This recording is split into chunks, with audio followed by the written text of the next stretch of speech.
రాసుకున్న ఒప్పందం ఒకటి, ప్రజలకి చెప్పింది ఒకటి. పాకిస్తాన్, సౌదీ అరేబియాల మధ్య మొన్న కుదిరినటువంటి రక్షణ ఒప్పందం ఏంటి?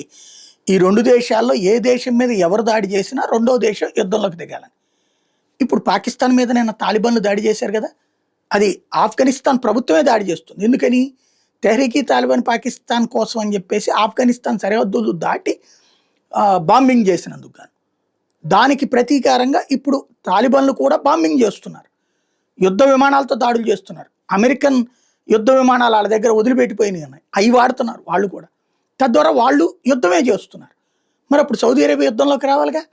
కానీ ఇప్పుడు సౌదీ అరేబియా, ఖతారు వీళ్ళందరూ కూడా, దుబాయ్ వీళ్ళందరూ కూడా పాకిస్తాన్, ఆఫ్ఘనిస్తాన్ సంయమనంతో ఉండండి అని చెప్తున్నారు.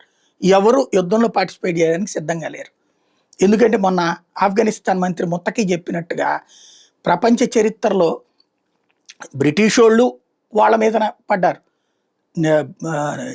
ఏది రష్యా వాళ్ళు పడ్డారు, అమెరికా వాళ్ళు పడ్డారు. ఆ దేశాన్ని హస్తగతం చేసుకుని పరిపాలించారు కూడా. వాళ్ళ ఎయిర్ బేసులు కూడా నడిపారు. అయినా అక్కడున్న జనం మత పెచ్చతోనే ఉంటారు. అక్కడున్న జనం అట్లాంటి కుక్క బతుకు బతకడానికే సిద్ధపడతారు. అక్కడున్న జనం అలా మత పెచ్చతో బతకడానికే సిద్ధపడతారు. వీళ్ళ పరిపాలనలో ఆల్ట్రా మోడర్న్ సిటీస్ లాగా తయారైనాయి. డెవలప్మెంట్ చక్కగా చేశారు. కానీ అది కాదు మాకు కావాల్సింది, ఇట్లాగే గల్లీ బ్రతుకులే అన్నటువంటిది అక్కడ జనం కోరుకునే విధంగా మత పెచ్చని ఆ తాలిబాన్లు రాజేశారు.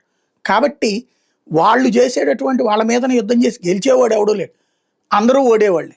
అలాగని తాలిబాన్లు గెలుస్తారంటే ఆర్థికంగాను ఆ దేశ సౌభాగ్యకరంగా ఎప్పుడూ ఓడిపోతూనే ఉంటారు. కానీ పరిపాలన వాళ్ళ చేతుల్లో నడుస్తూ ఉంటుంది. ఇప్పుడు అదే సౌదీ అరేబియా ఇచ్చినటువంటి పాకిస్తాన్కి షాక్.